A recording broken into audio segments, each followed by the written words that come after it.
Doghouse Podcast is back. Big time matchup. I think this is going to be, even though it's not game day, but game of the week. Alabama on the road against Georgia. Got a great return guest, Alex Taylor from the Bama Factor. How are we doing today? I'm good, Trey. I just got to say, always appreciate, you having me on here. And, just like you said, the matchup doesn't give it. It doesn't really get any better than this. Alabama, Georgia has kind of become a staple, over the last decade or so. So, we should be in for, yet another classic. It's always a classic when Alabama and Georgia play each other. Oh, yeah, really appreciate you coming on and connected with Alex from the College Huddle. It's a great community. Yeah, first I wanted to – there's so many parallels, so much history going into this. I guess I wanted to ask, first off, I know Alabama, tough loss against Florida State. You guys look great the last 2 weeks. And you guys, everybody's going to talk about Kirby, 1-6 against Alabama, 1-9. Mm-hmm. Where's the Alabama fan kind of feel about Georgia? I know we just came off a overtime win over Tennessee, and I know they probably hate us because we've won 9 straight, and they got so close. I actually felt like that was one of those we should have lost that game but somehow find a way to win. And I always feel like we've kind of been in that against Alabama, so I just wanted to kind of see the mindset of the Alabama fan, kind of how they see Georgia, because, we've been so close, but you guys have always, won and dominated. So just kidding. How you guys kind of feel on your end?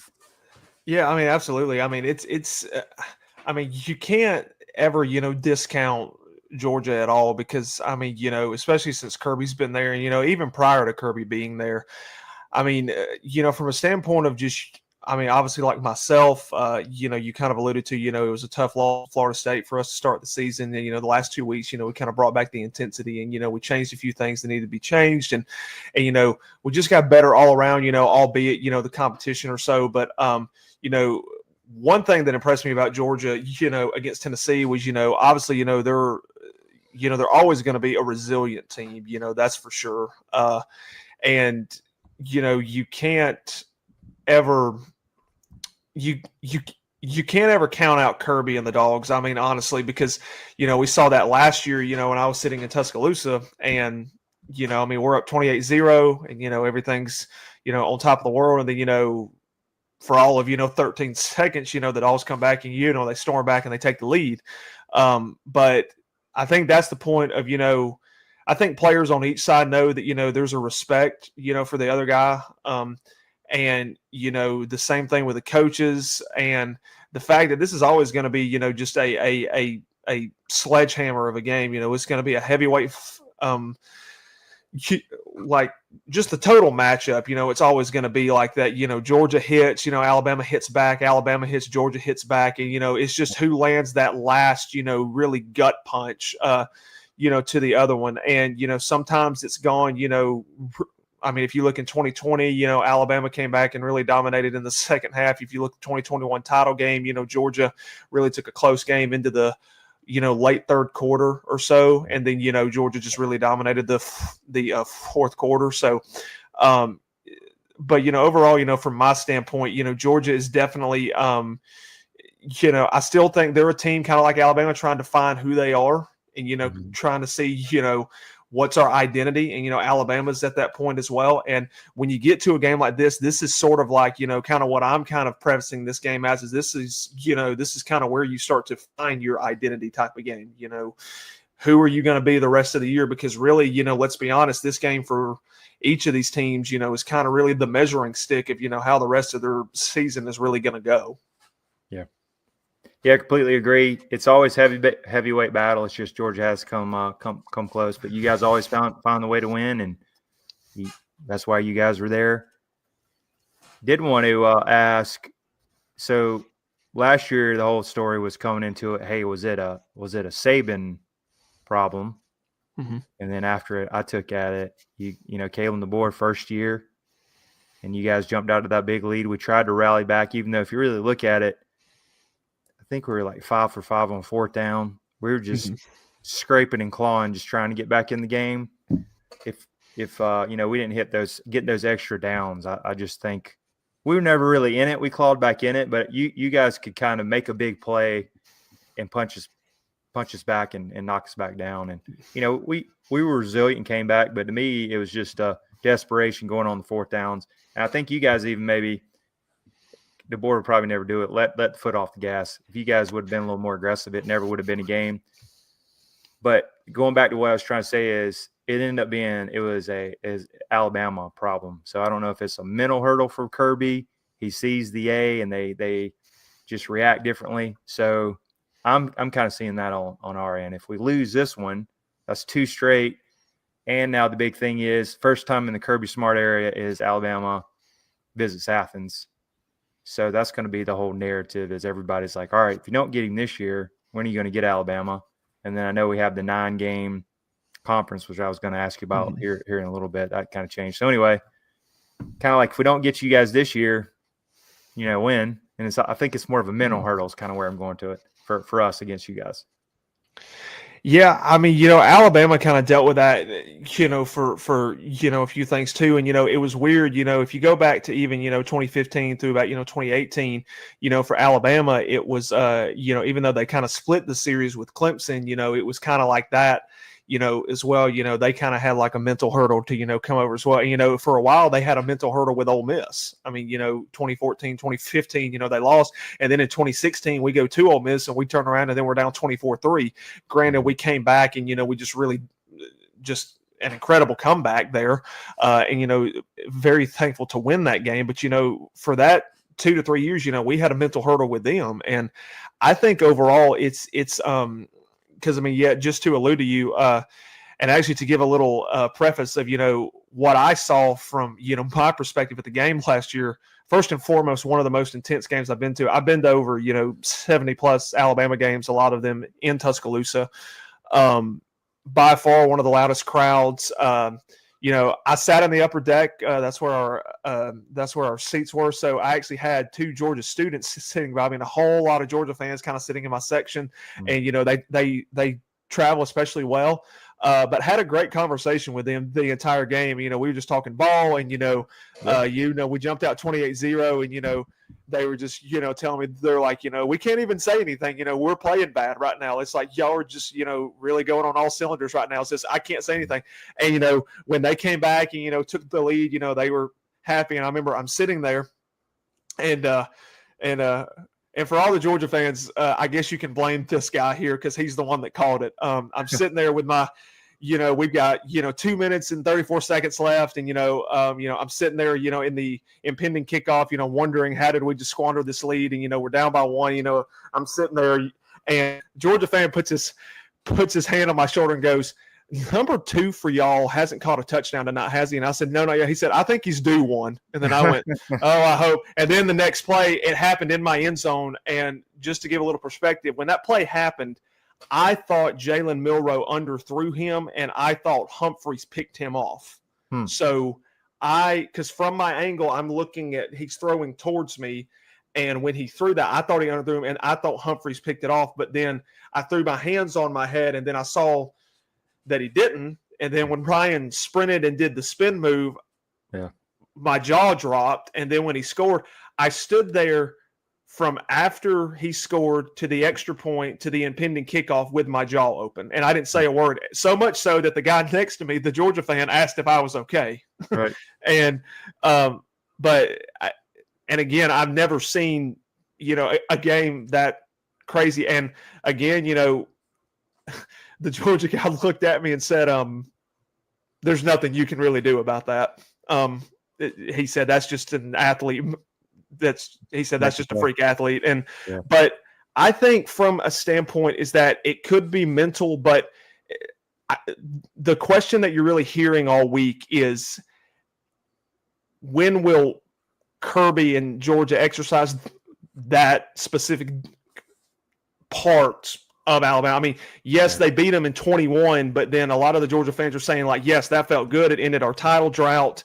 But then these next 2 times we've lost to them again. It's like we can't build a consistency thing here. And, kind of like Tennessee and Georgia. I mean, like Tennessee, close this past weekend. And, kicker had all the confidence in the world. He missed, gave Georgia a shot. I mean, so, and again, and it was with Tennessee with us for years, in which, I mean, still, they beat us, 2 out of the last 3, but I mean, for 15 straight years, we beat them. So, I mean, it's just, I mean, I think when you look at it, Georgia's got to exercise that side of the demon there. And with Alabama, it's not making the moment too big. It's already a big moment. Like, we know going into Athens, it's at night. I mean, the rumor is a blackout again. So, I mean, for each side, it's just going to be like, you don't need to make that moment bigger than it already is, because if you make it too big, then that's when, all the nerves and the anxiety starts to,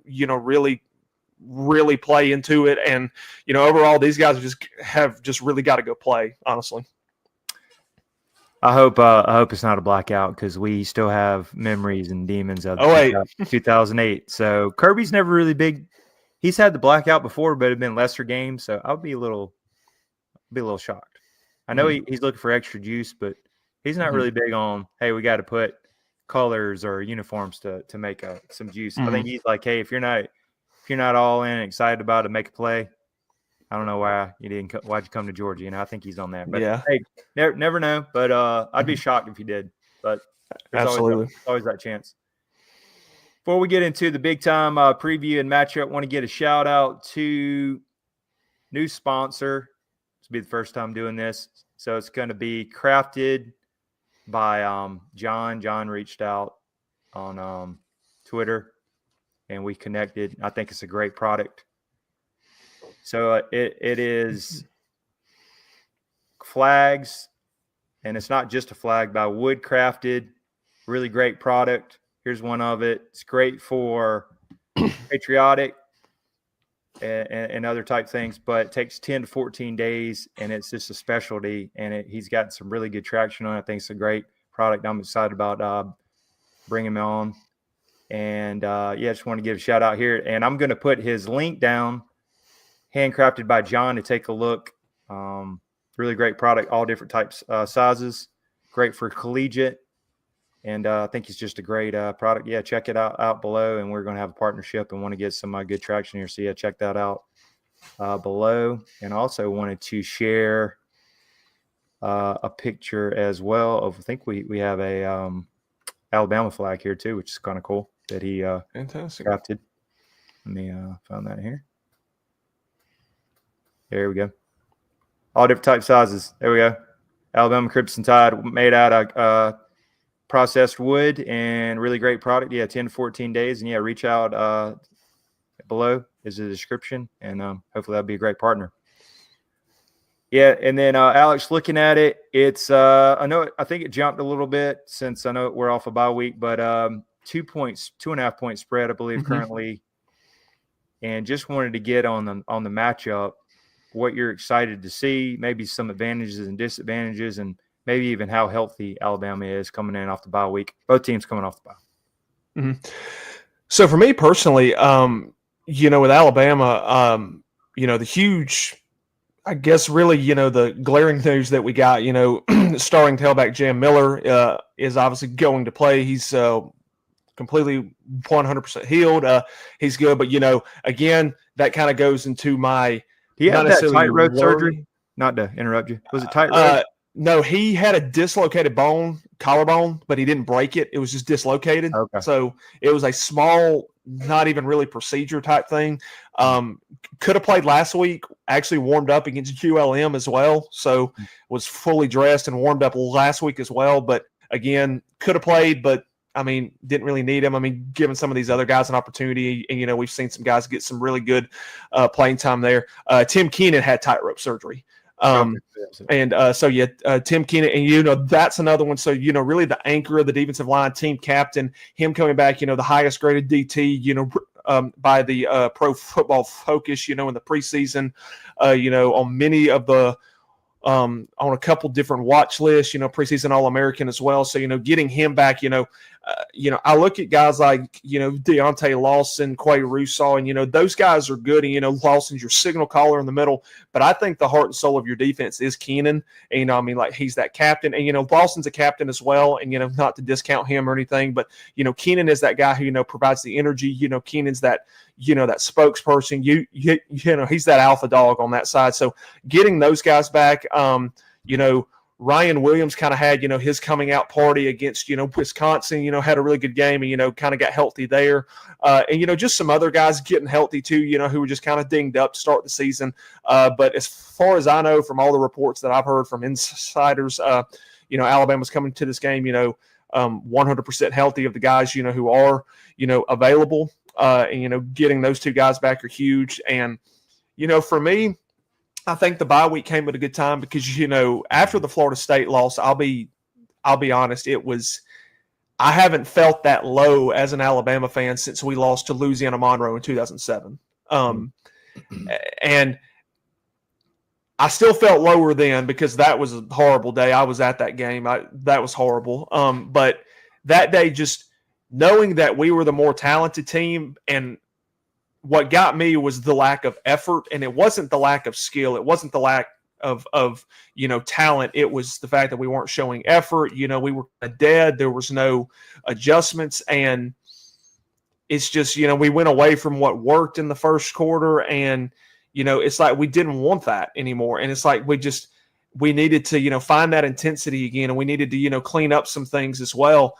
And, the next week, we had a lot of other, pretty much every other team, really discounted the fact. He says, you people are happy that y'all beat, ULM, 73-0. And I said, considering the game that we had to start the season, and you turn around, I don't care like who it's against, you turn around and you have a performance like that, you responded to, adversity. That's your next game. Doesn't matter who it's against. And then, with Wisconsin being a Power 4 team and, having better athletes, obviously, to come out and do what we did there, and, to really take care of them as well and still kind of build off of that. But, to get guys healthy, to get, overall, just the intensity we've seen, from the team again, kind of getting back and, finding that identity and, guys stepping up. And I really think that loss to Florida State was, as horrible as it sounds, coming from an Alabama fan, I think that could have been a blessing for Alabama. You start the season, at least you're figuring out what you got to work on and you got to address quickly at the beginning of the season instead of getting halfway through the season and you're pretty much, you've had all this success and then you're dead in the water. So, that's kind of what happened to us last year. We kind of got to that point of where, came off that Georgia game and then, then obviously we go to Vanderbilt and do the unthinkable. And, then we beat South Carolina, then we go to Tennessee and lose, and then we shut out Missouri. And then you go against where you say is your biggest test left against LSU, and we go and dominate. And I'm like, okay, we're back to where we need to be. And then 2 weeks later in Oklahoma, we go lay an egg again. So I think having that early season loss and having that these guys step up and having these guys grow, I've seen it. I've seen it in their attitude. You've seen it player specific. And that's what I'm really excited about is that now the struggles we have had in the last year or so has been on the road. So, again, one of the more hostile environments in Georgia. Can we perform well on the road? When adversity hits, how are we going to respond, or are we just going to react to it? I think that's what Kane Womack was saying earlier in the week. We've reacted a lot to adversity. We haven't responded to it. He said, so we got to respond on the road. Like if it does hit, we got to come – instantly again, and we've got to hit again. So so that's what I'm excited about. I think that that bye week did us well, and I'm really stoked about the opportunity for it. Yeah, all great points. It looks like you guys are fully healthy, which we always want the best you guys can have. Yeah, in Georgia, coming from our end, I believe from some of the reports, Ernest Green's a little banged up. Not really sure about Juan Gaston. Have to maybe wait for Wednesday. He's the big lineman everybody's excited about. Mm-hmm. Some of the worries on our end is got torched 391 yards in Tennessee. And They were throwing it all around, got a lot of explosive plays, gave up 41 points. And you guys might have the best receiving core, or at least one of the in the SEC with Ryan Williams and Bernard. So we definitely, hopefully they made some adjustments. There'll be that. And O-line's an issue. And then we got to somehow get pressure on Ty Simpson because he's 9 touchdowns. I think Kirby even said, I don't even think I saw the ball hit the ground in the last game. So he's hot, even though he's athletic, but I don't believe he's explosive like Milroe was because he always gave us problems. But, I mean, you got to still, respect his athleticism. So that's what we're worried about. And then, you are getting Jam Miller back. So that's kind of where we're at. Mm-hmm. And, we are getting you guys at home. Like I said, I think, what are you guys, 2-6 in the last 8, which has been a struggle for you guys on the road. So that's another thing to look at. First time coming to Athens, and we do have the 33-game home winning streak. So all those will be interesting. So that's kind of where we're at. Even though Gunnar Stockton did grow up, because that was a lot of hand-wringing and worried for him to come into the Tennessee game is, can he throw it deep? Can he win a shootout? Because didn't look like that against Austin Peay. So there was that. So that's kind of where we're at. But definitely a lot of things to clean up on the Georgia end, but we'll see. But I think this is going to be, definitely heavyweight. Yes, I think just kind of to your point of Gunnar Stockton and Ty Simpson, preseason, I know you probably felt the same way, but when I looked at preseason QB rankings for SEC that, came out on all these pages, and they had Gunnar and Ty, towards really the bottom half of the SEC.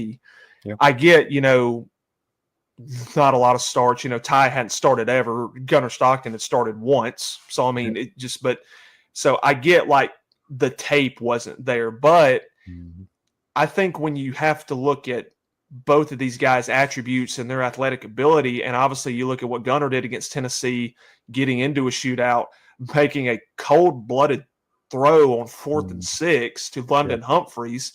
I mean, but then you also look at Ty Simpson, what he was doing against Wisconsin. I mean, standing in the pocket and, I mean, throwing it in between 3 defenders, putting it to where only his guy could get it. And then, went 17 of 17 against ULM. And then at one point, I think his stat, the 2 games combined, I think he was 32 of 33 at one point. So, I mean, just being accurate. I mean, making good decisions with the, and, knock on wood, we're the only, I think we're the only SEC team right now that does not have an offensive turnover. And so, we've taken care of the ball at this point. Last year, Jalen had kind of already turned it over a bit. But, we get to a point where, Ty's taking care of the ball. But, they had guys like Arch and, DJ Lagway and, Garrett and, Garrett Nussmeier, John Mateer ahead of these guys. And so I remember I commented on one of those things, and I said, you're going to see at the end of the year that, or even at the halfway point of the year, or by the time that they play each other, that Stockton and Simpson are going to be, I think, your 2 hottest in the game right now. Because, I mean, let's be honest, John Mateer this past weekend, Auburn, okay. I mean, DJ Lagway, I don't need to say anything. Hurt. I don't know if you read, he just got hurt. He's out, what? He did. And, I think he's out a couple weeks. Garrett Nussmeier, I mean, still kind of, he's a 5th-year senior, but he's still kind of making, rookie mistakes here and there, even though they're undefeated. Sellers is having a hard time. So, I mean, it's just, it's very I think Joey Aguilar's got to be up there. He's been surprising. Yeah, he has been surprising. But, yeah, I just think, they really kind of discounted, Ty Simpson and Gunnar Stockton both. So, yeah, definitely. I mean, Georgia fans definitely coming into the Tennessee game. I think they got more into him, even though I do have close season ticket holders that love Ryan Puglisi. But as you know, the backup quarterback's always very popular. But yes. Anyway, so Alex wanted to get your prediction. You're on the Budweiser hot seat, as they say. Well, I'm just going to say this. Either way, this game, and this is what I'll say on my show. This game is going to be won in the trenches. It's whoever's offensive line can really get to establish that run, and whichever defensive front can generate some pressure and can really get some really good sacks, tackles for loss, or just in general going to affect the opposing quarterback. And this game will be won in the trenches. I think it's going to be a fight. I could see this being, both Alabama and Georgia have kind of looked a little suspect on defense at times this year. So, it could be a shootout. It could be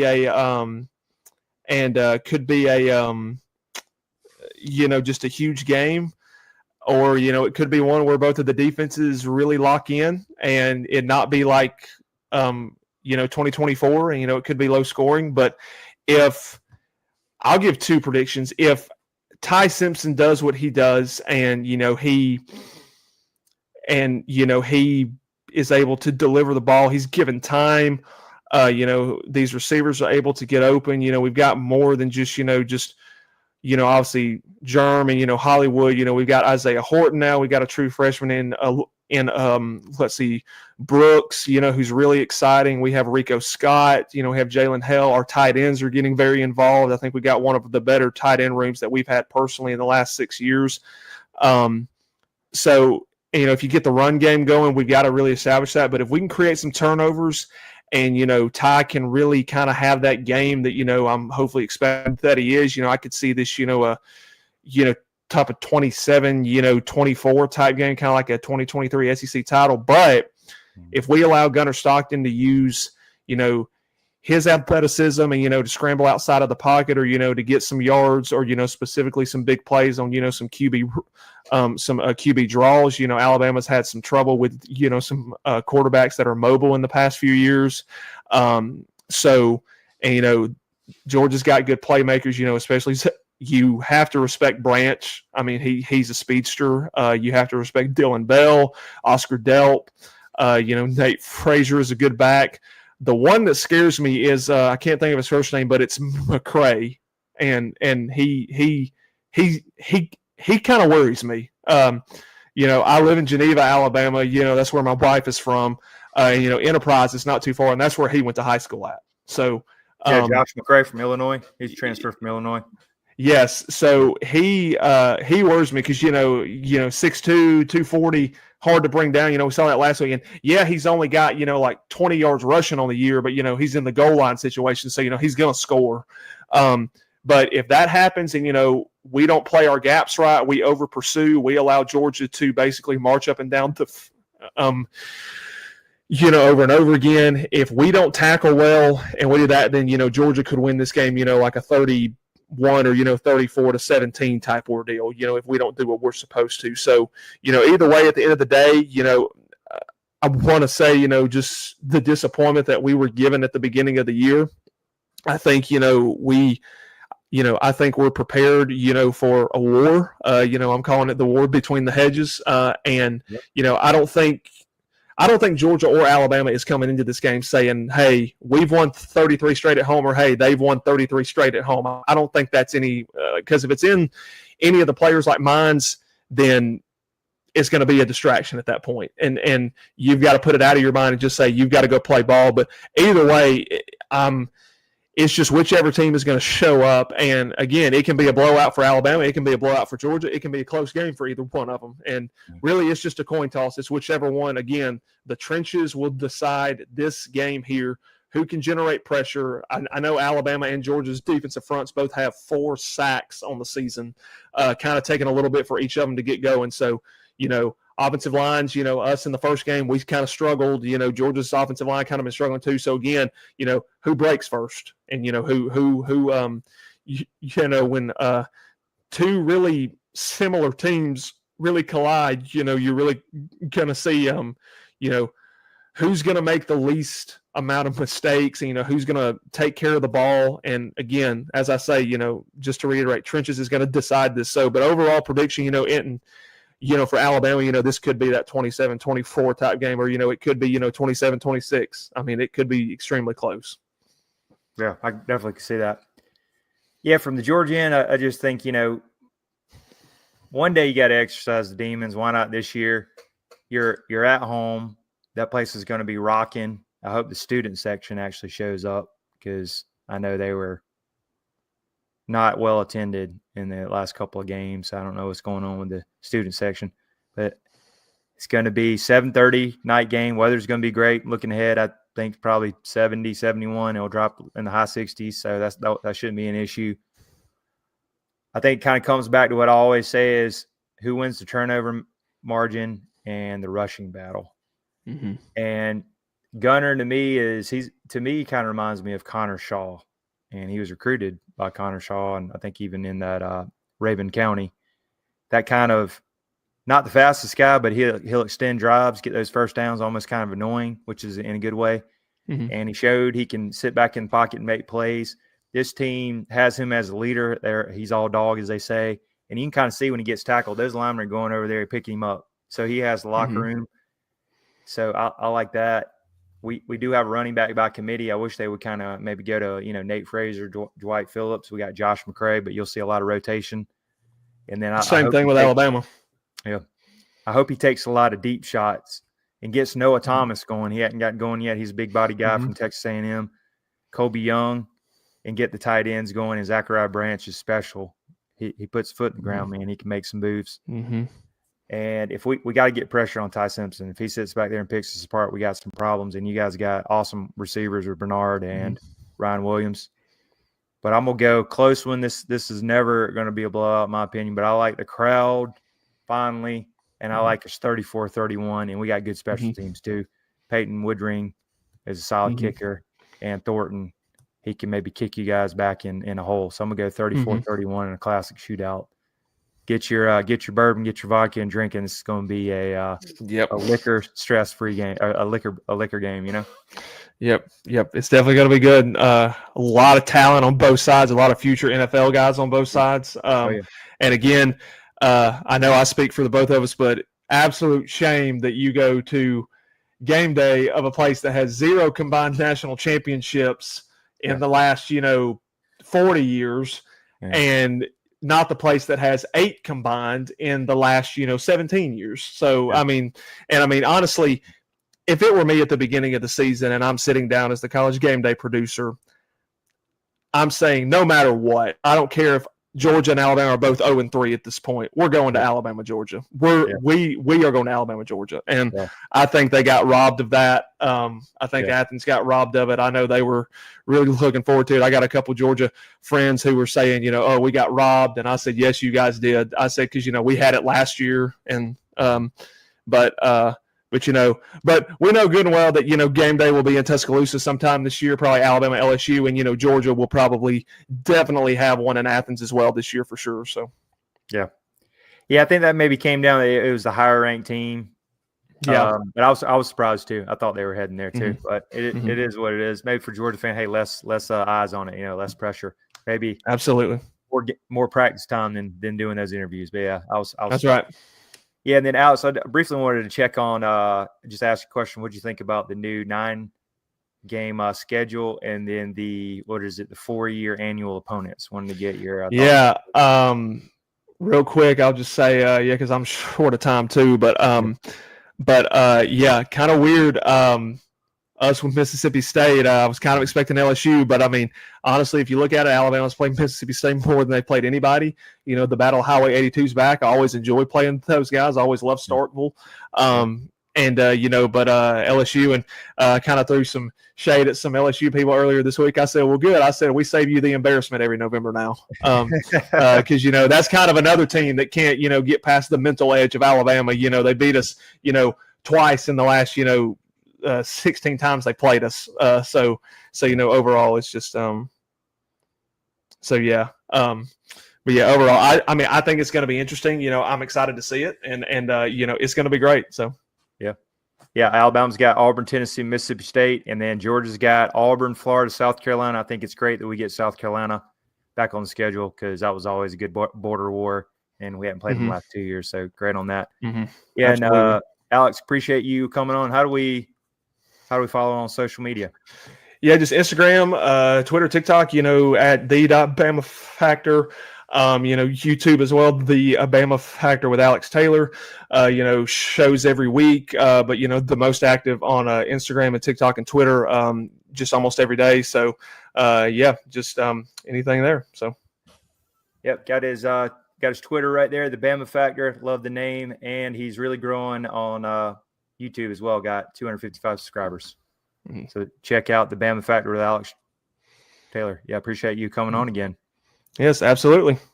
And again, make sure to like, subscribe, share the Doghouse podcast, and it's going to be a barb murder this weekend. It is. Yes, sir. Thanks again for coming on. Absolutely.